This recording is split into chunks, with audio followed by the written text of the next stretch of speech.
So you just introduced some legislation focused on Iran, and you also tied in human rights to that. Iran, China, human rights when it comes to the Uyghurs. Tell us about this legislation. Well, what we're trying to do is make it difficult for the Biden administration to get us in a bad nuclear deal with Iran. They'll at least say you've got to sever your cash and your strategic connections to China.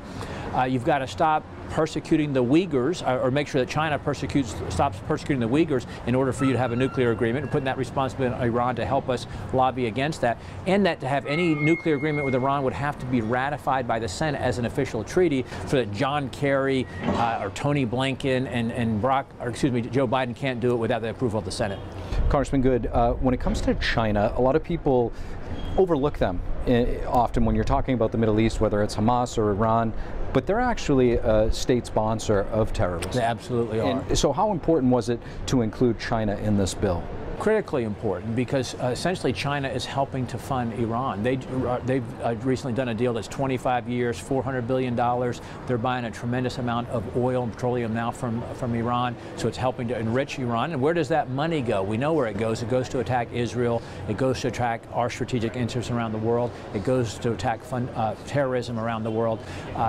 China is our #1 enemy, really, on the world stage. We're being weakened under this administration, and China is taking advantage of that. Congressman Bob Good, thank you so much. Thanks, Steve. Great to be with you. Appreciate it.